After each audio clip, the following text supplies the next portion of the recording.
পরিচ্ছন্ন সদস্য সচিব মোস্তফা জামানের তত্ত্বাবধানে ঢাকা মহানগর উত্তর বিএনপির যুগ্ম আহ্বায়ক আফাজ উদ্দিনের সার্বিক সহযোগিতা আজ পহেলা বৈশাখের প্রথম দিনকে স্বাগত জানিয়েছে একটি আনন্দপূর্ণ নববর্ষ র্যালি উদযাপন করা হয়।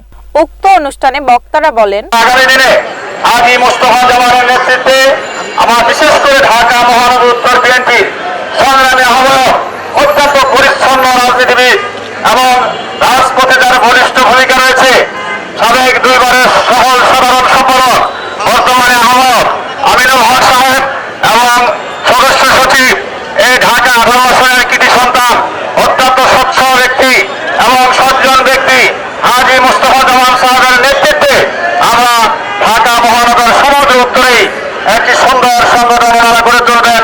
আমরা তাদের সাথে আছি এবং থাকবো। আমাদের শেষ রক্তবিন্দু হলো আমরা এই অন্যায় সন্ত্রাসকে আমরা প্রতিরোধ করবো ইনশাআল্লাহ।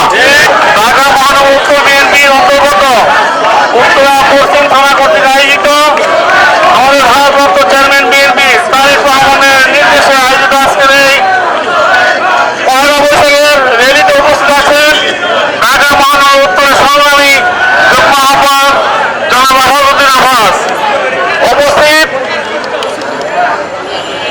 পশ্চিম থানার বিভিন্ন পর্যায়ের নেতৃবৃন্দ, অঙ্গ সংগঠনের নেতৃবৃন্দ, মহিলা দল, ছাত্র দল, যুব দল এবং অন্যান্য সকল সংগঠনের নেতৃবৃন্দ সবাইকে জানাচ্ছি আমরা নববর্ষের শুভেচ্ছা। ঢাকা মহানগর বিএনপির পক্ষ থেকে আমি আবারও আপনাকে রক্তিম শুভেচ্ছা ও ভালোবাসা জানাচ্ছি। প্রিয় সহকারী বন্ধুগণ, আজ নববর্ষের যে প্রোগ্রাম আমরা করতে যাচ্ছি এটা আমাদের ভারপ্রাপ্ত চেয়ারম্যান জনাব তারেক রহমানের নির্দেশে আমরা করতে যাচ্ছি। এই প্রোগ্রামগুলো ঢাকা শহর সহ বাংলাদেশের সকল ইউনিটে ইনশাআল্লাহ আজকে অনুষ্ঠিত হবে। আমরা আজকে আশাবাদ ব্যক্ত করতে চাই, এই পহেলা বৈশাখে আমরা আশাবাদ ব্যক্ত করতে চাই, আমরা বিশ্বাস করি ইনশাআল্লাহ আমরা যদি ঐক্যবদ্ধ থাকি আগামীতে ইনশাআল্লাহ তারেক রহমানের নেতৃত্বে বাংলাদেশ একটা সুন্দর সুজলা সফল দেশ হবে এবং বাংলাদেশ সরকার গঠিত হবে ইনশাআল্লাহ তারেক রহমানের নেতৃত্বে। আমরা এটা বিশ্বাস করি। দোয়া করবেন, ঐক্যবদ্ধ ভাবে থাকবেন। আমাদের একটা সময় হচ্ছে সুদের ঐক্য এই সকল ষড়যন্ত্রের মোকাবিলা করতে পারে। থাকি কোন ষড়যন্ত্র আমাদেরকে কিছু করতে পারবে না।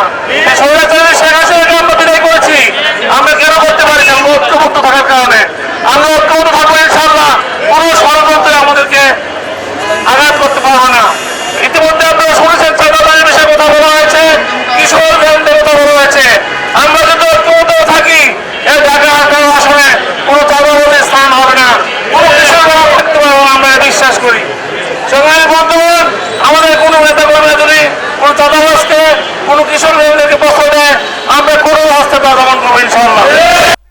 উক্ত র্যালিতে উপস্থিত ছিলেন 1 নং ও 51 নং ওয়ার্ড বিএনপির অঙ্গ সংগঠনের নেতৃবৃন্দ। রাজধানী উত্তরা 11 নং সেক্টরে বিএনপি ও অঙ্গ সংগঠনের নেতাকর্মী সহ সর্বস্তরের মানুষকে নিয়ে বৈশাখী শোভাযাত্রা বের করেন উত্তর বিএনপি সদস্য সচিব মোস্তফা জামান। শোভাযাত্রাটি উত্তরা 11 নং সেক্টর থেকে শুরু করে বিভিন্ন রাস্তা প্রদক্ষিণ করে উত্তরা 3 নং সেক্টরে শেষ হয়। এ সময় শোভাযাত্রা অংশগ্রহণ করা সাধারণ মানুষের মাঝে আনন্দ ঘন অবস্থা বিরাজ করে।